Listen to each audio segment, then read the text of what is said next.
So this episode of Storytellers, we're heading to Sarnia to meet Paresh from Personal Touch Eatery. Paresh, from what I understand, has a great catering business and restaurant downtown on Minton Street. He's had a lot of success and he's really well known in the local area here. So I look forward to meeting him and hearing his story. How are you today, Paresh? Excellent. Yourself? Good, good. Thanks a lot for sitting down with me on this episode of Storytellers. Not a problem. Tell me your story. Tell me kind of how you got here and your background, all that. Okay.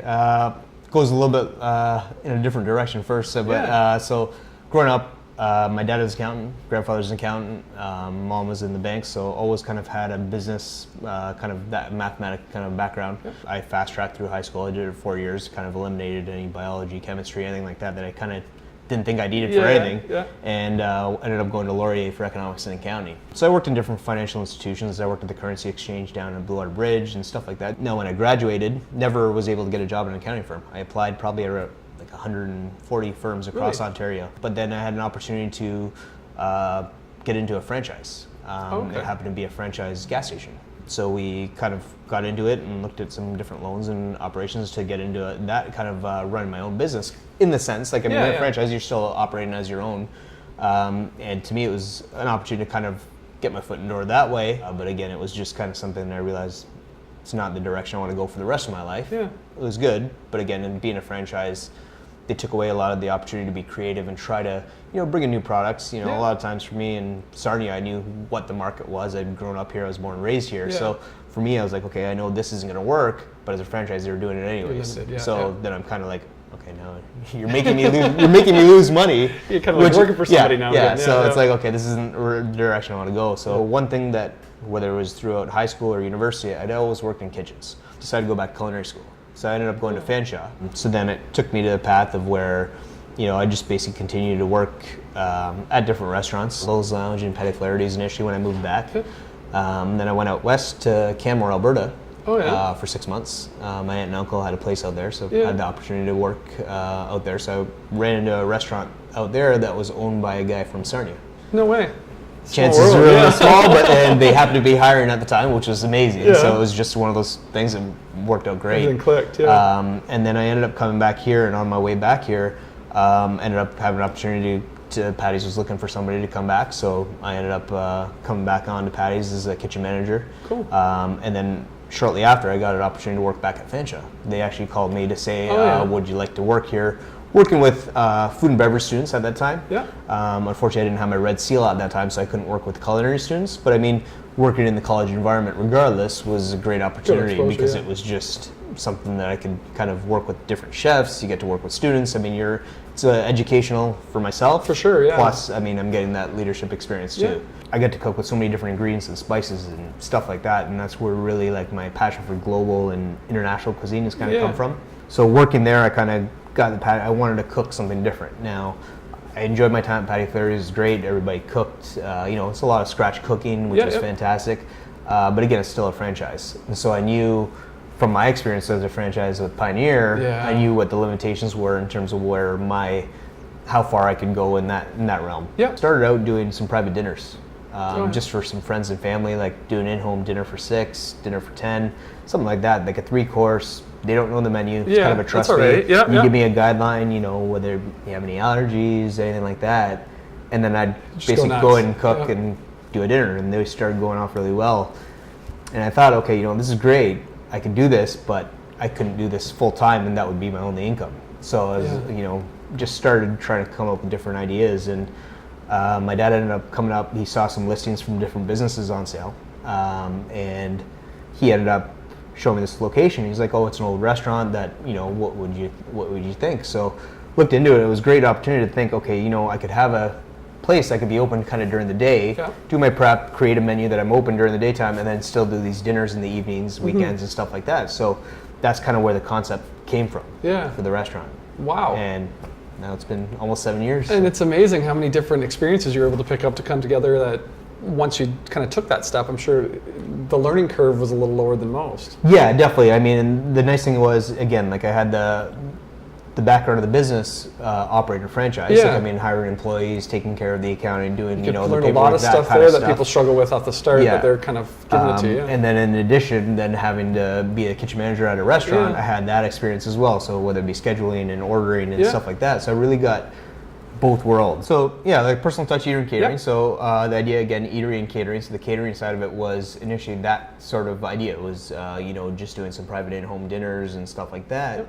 A lot of that first stages was picking up on different caterings and learning like the different realms of that. So whether it be offices, luncheons, like how much do I need, those kind of things, and people were picking up for dinners where, rather than me going in home, they just wanted a meal for 20, 30 people. Yeah. So then it was kind of building that side of it. So when you got approached for your first wedding catering gig, excited or scared shitless? So it's a little combination of both. A little combinations. I was really excited because like I knew like, okay, I could really customize the menu to whatever they wanted, like create some different stuff, but it was okay. How am I gonna pull this off? Yeah, a lot of responsibility. I initially didn't have the full staff at the restaurant. Yeah. It was more reaching out to different people that I've worked with in the past at different restaurants that maybe had a night off that were looking for an opportunity to serve and have some fun and work in a different environment. Yeah. So that's really where that kind of ended up going. Yeah. But yeah, it was fantastic. Did you know kind of midway through that was the direction you thought might be the next step? That was kind of the growth and like learning like, okay, that I can manage this, I can do it, like, and I can kind of really build upon this and really market this side of it, because again, like I said, I was really kind of focusing on more of the in-home dinners and the smaller private customized catering. Yep. But then I realized this was an opportunity to really grow into a different market. What's your day-to-day look like? Now I'm open Tuesday to Friday at the restaurant. So usually each morning come in, get my feature set up. So every day we do a different feature. Yeah. A lot of times I do that in that morning, or sometimes I have an idea the night before. It depends on what I've got going. Yep. Getting all the daily prep going, get prep lists made up for the staff that are coming in a little bit later. So what time does your day start on a normal routine? Usually anywhere between about 7:30 and 8, depending on what the day looks like. Getting the features, get everything kind of set up, and then also posting all my features. We use social media, so Facebook, Twitter, my website. I do post on all platforms, so people know what the features are for that day, where they can find the specials, like all the regular menu, the sandwiches and wraps that we have offered. They're there every day, but the features change up. So it's something that where I post every day, people can see what they're doing, make their choice for their lunch, and do it that way. So you were a contestant on Chopped Canada. Yes. Tell me about that experience. So Chopped Canada, Chopped in general. Chopped, I'd been watching it on the Food Network from when I was a little bit younger. It was always, I've been a big fan of the Food Network from when I was younger. That's part of where I got the passion for cooking as well. But the Chopped, I looked at applying, and you could never apply because it was a state's program. Okay, yeah. So then I looked into what was available, and finally something came up when Chopped Canada came up. Yeah. One of my chef and mentors at Fanshawe College, she ended up on the first season of Chopped. She was on the very first episode, and she won. Oh, wow. And it was something like, it was great seeing that, like someone that I know and seeing them develop and grow into it. And after that season, basically season 2, season 3, when the applications came up, people kept sending them to me because they said, oh, this is what you do at your restaurant. You come up with different things every day. You basically are kind of cooking off the cuff.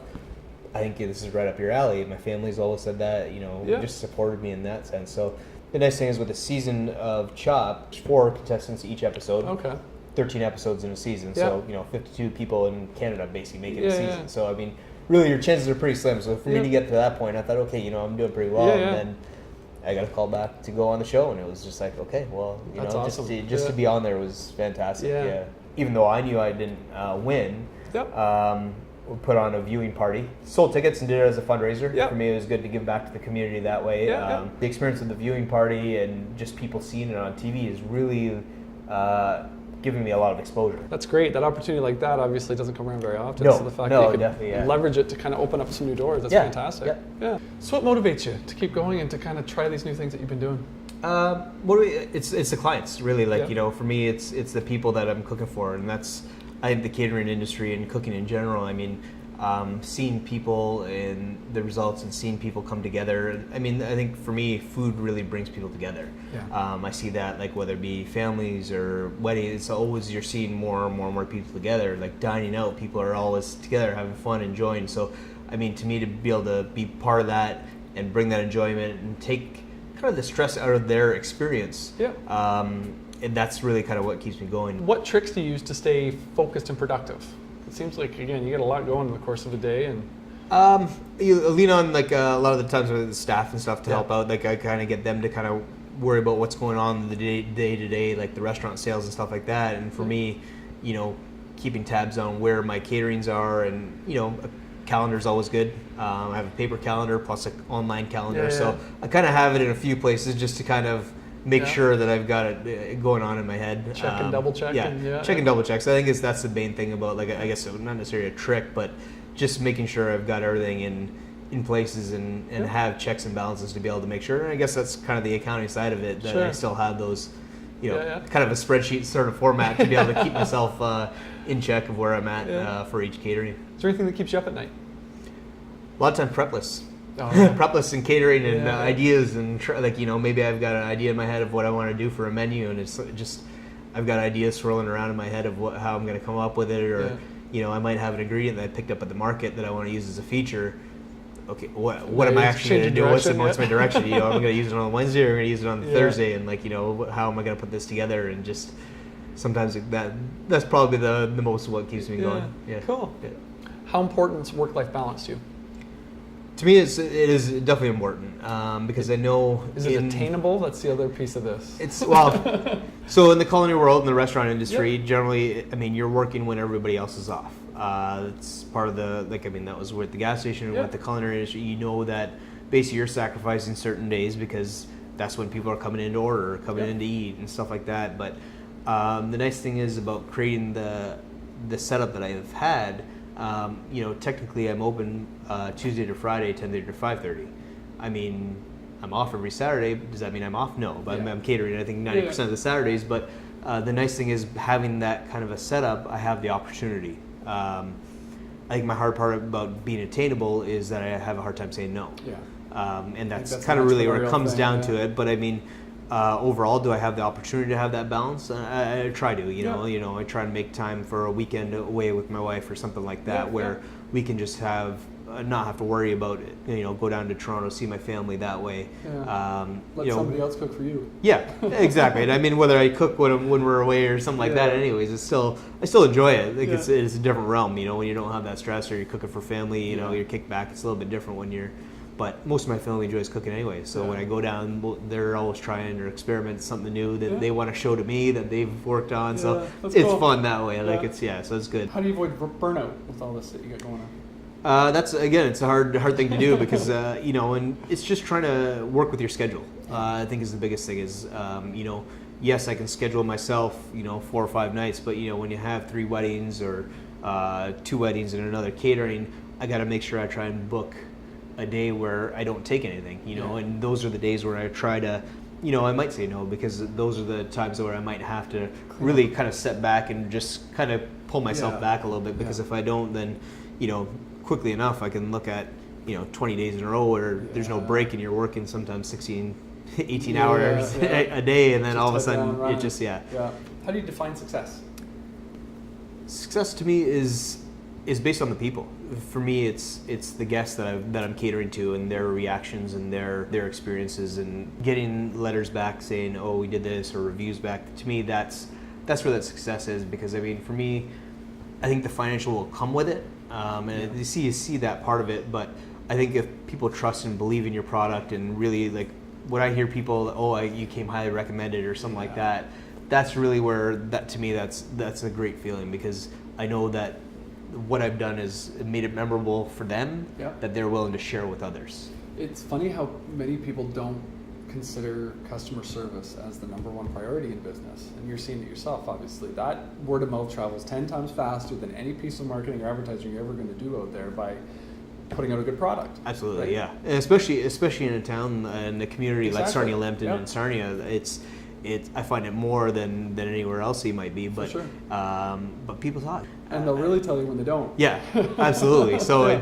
and I mean that keeps you on top of things. You want to make that experience memorable, where they want to share, or the wedding. This is a big day. Like most people are putting out big budgets worth of you know, rentals and this and that. That, you know, you don't want to disappoint. So that's kind of really makes you stay on top and make sure that you're creating that experience. In your opinion, what are some skills what are the most important skills somebody would need to be successful in today's day and age in business?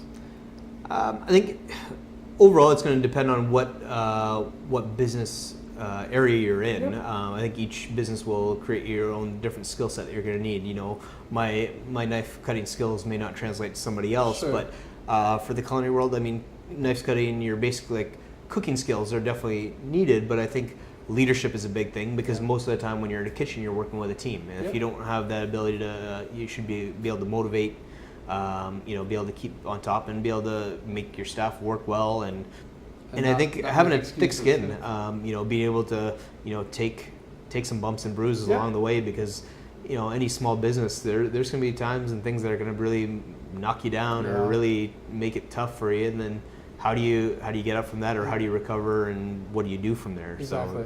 So, Well, even your background's pretty inspiring, because I've heard this term somebody the other day. Just because you started as a window washer doesn't mean you have to always be a window washer. Yeah. You've really proven that in terms of the direction you started and kind of the path that's led you here. It's pretty amazing. Yeah, definitely. And I think that's a big thing I try and tell people. Like, when I go to I do some demos at schools and stuff of like little cooking demos and whatever the case may be, but I always try to tell people, like, oh, I want to get in the food industry. Like, okay, well, take your time, try it for a little while. It doesn't mean because you saw something on TV or you think that's your inspiration that's where you have to go. Or, like I said, I thought I was going to be an accountant because that's what the background was. My dad was an accountant.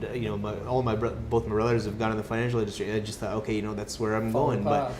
And it was just realizing that no, you got to follow what your heart's creating. Like, could I have more money going there?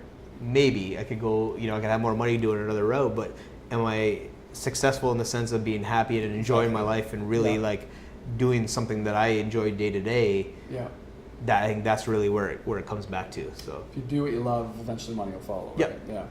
Yeah. I think more and more people are actually changing careers later in life now, more than ever before, because I think there's more opportunity out there that people are seeing. Like, oh, I'm not happy doing this. Like, yes, it's provided a paycheck, but if you're not really enjoying what you're doing. Exactly. And they're taking risks. I see a lot more people jumping into the entrepreneurial spirit and trying something, right? Yeah. It's kind of a cool thing right now. But which is great, And I like seeing different businesses pop up all the time, which is always nice. And, it's funny because a lot of times people say, oh, there's a new restaurant opening in your area. I'm like, great. Yeah. Fantastic. It brings more people to the area. I want to try it out because, you're always looking at different opportunities. And so for me, it's like, more competition the better, because in the industry, like, people are going to eat all the time, so it's not that they're going to stop eating. I mean, yes, so one day they might go to a different restaurant because they got, but I'll gain a new someone because they might go to that restaurant. There's a line, so now they'll come over here and check it out. This one as much. They appreciate you even more when they come back. Exactly. So it's definitely. Yeah. What's one of the biggest or hardest lessons you had to learn along the way?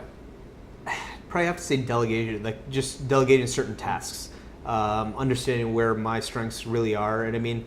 Like I said, I want to do everything in this restaurant and try and keep costs down and do that. And I mean, sometimes when you're a business, you're trying to, I can fix that little plumbing thing, or I can do this, I can do that. It's like, okay, realizing that that's not my forte. I'm going to be better off just getting it to somebody else that their specialty is. Yeah. And even just leaving that responsibility. I think for me, I have a tough time. I felt like I've developed a certain brand, or I've done that. To be able to leave it to somebody to say, okay, like here's that. But it's your baby, right? Yeah, exactly. So still taking time, and I think there's still days that I'm like that. But it's trying to find that balance of where I can kind of here it is. So. Was there one moment that stands out as being the most satisfying or rewarding moment that you've had so far in your business career? Accomplishing that first catering. With minimal equipment, I had that kind of an old school. Someone constructed a barbecue for me that I put on the grass, and we kind of set it up and cook it on low, and just basically putting that all together with minimal resources at that time, and realizing that as I grow and be able to have those resources, that I can kind of grow and develop and put those things together. And I think even capped off last year, I did a wedding on Stag Island where there wasn't a kitchen available to me to use. So we basically prepared everything here on site for 180 people. Wow. Took it over there. On the boat. On a little ferry that you have to basically transport everything on. But it's gone well. Those unique requests are kind of why I do what I do, is to new challenges, new things, and let you kind of think of it in a completely different angle than you ever would have before. Oh, absolutely. And I mean, The funny thing is, actually, that when I do these in-home dinners, people are like, "Oh, do you need to come out and see the kitchen before?" And no, and that's I'm a sucker for and that's part of the challenge. Is like every time I do a dinner, basically I'm doing something different in somebody's home. They might have a little galley kitchen, they might have a massive kitchen. I don't know, but for me, that's part of the challenge. Thinking on the fly and just really trying to incorporate your ideas and the skill sets I know into each catering, and realizing that it doesn't matter what I'm going to run into. We'll make it work. How important is the challenge to stay focused to move forward? Like if you come to work and you really didn't have a challenge, do you think you'd still be as motivated to move forward? No, I don't think so at all. I think challenging yourself and growing and learning and educating yourself and building is the only way you can really grow and move forward. Because like I think if I stopped learning about food or cooking techniques or anything like that, I'll be stagnant, and then the restaurant's not going to go anywhere, or I'm not motivated to try new ingredients or new things. It's just, I think people would get bored and not see that ingenuity or that creativity that basically is what has driven me since the start. Exactly. What do you look for when hiring an employee? I think part of it is just drive and willingness to learn. A lot of times I've had experience where people have had a culinary background or been to culinary school recently or something like that, and unfortunately a lot of times people have the sense that they know everything, or that sense of entitlement. Okay, I can do this. I know how to do this. No, I learned this in school. I'm like, okay, well, I know how you learn how to make you learn how to make a batch for 5 people in a small classroom in a controlled environment. I need you to do that plus 18 other things now. So it's a different operation. So I think really finding those people that really are wanting to learn and enjoy the environment, because it's something unique. You have to have a really unique or kind of out there personality to be able to work in a kitchen. So you're saying work ethic in this industry, in your business anyway, work ethic's more important than talent. You can train them as long as they're and I think talent-wise, I mean, a lot of times if you get people that have trained in a specific route in another way, sometimes you don't want it done that way. So I find someone that maybe with less talent specifically, but more drive and willingness to learn, you can train them to kind of do it the way you want to do it. How important is culture in your business? What type of culture exists? I think having it like a family is big, because I mean, you want clients to come in and feel like they are, like for me is I want them to feel like they're part of the family, and they're just coming in like to a house to eat. Yes, it's something unique and different food, but I want them to feel welcome. And if the staff is bickering or fighting, or they're not in that same environment, it's not a welcoming environment just for people to come. So I think and there will be that, like there'll be the family bickering, like brothers and sisters and whatever the case may be, and people are teasing each other, but usually it's in all good fun, and we all enjoy different types of music, but playing something different, I mean, obviously usually suitable for for the restaurant, but it's fun to kind of play around that way and just get everybody involved. So. What's the best piece of advice you've ever received being in business? Never rest on your laurels. I think is the biggest thing, is just because never think that you're doing enough, and always challenge yourself and build upon it, because I think I might be doing great, my restaurant's fine, okay, I don't need to change or do anything else. Oh, it's successful the way it is? Oh no, it's if you continue doing down that path, it won't be. What got you here today may not get you there tomorrow. It was a high school teacher actually that told me that, and just but that, I think that way, and then just kind of a twist on a funny one, but never trust a skinny chef. Keep that as a tagline on my emails. That's one for sure. What's your secret to achieving long-term success? Is there anything that stands out? I think just building and trusting my ideas, trusting the people around me, the close surrounding family, friends, knowing that maybe not everything I'm going to do is right, or they have ideas of where I could grow or what areas we can transition to, and I think just keeping growing and motivating and building, I think is the biggest thing, because I think if you don't have ideas to grow or build on further, it becomes stagnant. I don't think that you can achieve long-term success. You might have something in the short term, but if you don't know where your direction is, and I mean, I think with a restaurant it's hard, because okay, am I going to expand or am I going to do that? Those are major decisions. I can see that. I mean, long-term success, I might have a different idea now but just willingness to say, okay, we're going to go in a completely different direction. So not saying that, okay, this direction, that's where I'm going to be in 5 years. Well, if it doesn't go in that direction, maybe I'm somewhere else, but it still could be okay, and willingness to just basically compromise with yourself and realize that, there are going to be different ways that the path is going to take me. Adapt, basically. Yeah. Is there one person that you admire in business that really stands out? Any kind of leader or industry related or not that really stands out in your mind? Not industry related, I'd definitely say my dad. Now again, he was an accountant, and I mean he still uses a lot of those skills where he is now, but now he does consulting for small businesses. Oh yeah. So I mean for him it's each day he's challenging himself because he might be helping somebody out in a restaurant, or he might be helping out somebody in a pet store, he might be helping out somebody in a marketing firm, but for him he's always challenging himself to learn and understand the industry and learn the product and like research as much as he can Dive right into it. to be able to give the best advice, because his passion is people. He wants to make sure people are succeeding. One of the things he's always told me is don't worry about your price. If you build the product properly and let people know what you're doing, people will understand and they'll pay the price that you said, as long as you understand what you're offering and how you can build that to make sure it'll eventually get to that point where you don't need to really set that. You create the product and people are going to come to you regardless. You don't always have to be the cheapest. Yeah. Where do you see yourself in 5 or 10 years? 5 years, I've got a few different thoughts in terms of where I want to go with the restaurant. I'd like to eventually get into grocery stores with some of my hummuses and stuff like that, whether it be bottling sauces and different ideas and incorporating those things. I've always enjoyed teaching, and I do cooking classes, whether it be at the cheese store, Strangway Center, or at the superstore, stuff like that. But maybe getting back into like the culinary instructions world somewhere along the way. Yeah.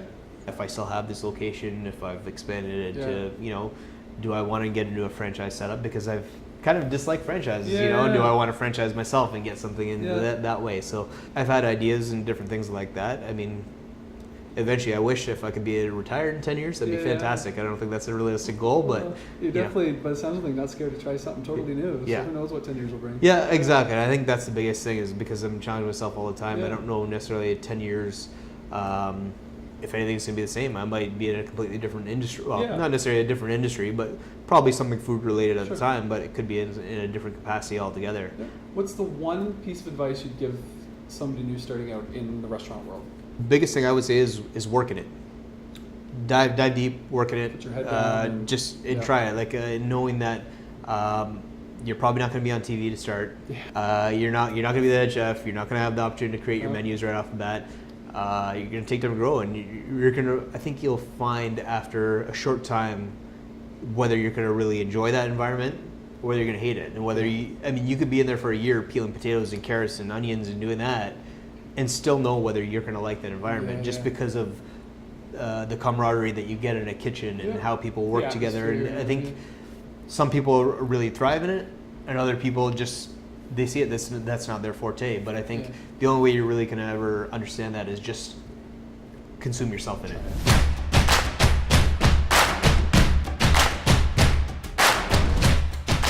So now's the rapid fire questions. Okay. Morning person or night hawk? Night hawk. Do you prefer to read your news on a device or paper? Device. Device. Favorite social media platform? Twitter. Second favorite? I'd say Facebook for business. Yeah. You get much on Instagram with what you do? Starting to get more and more on that now. I'm kind of leaning more into the Instagram than Facebook, but Facebook has definitely been kind of the builder of where I initially started my businesses a lot. So I think I kind of lean towards that still, but I think on the moving visual forward. side, Instagram's going to open up a whole lot of opportunities for you here. Oh, definitely, for sure. Yeah. City life or country living? Small city life. Small city life. What's the one thing that's on your bucket list?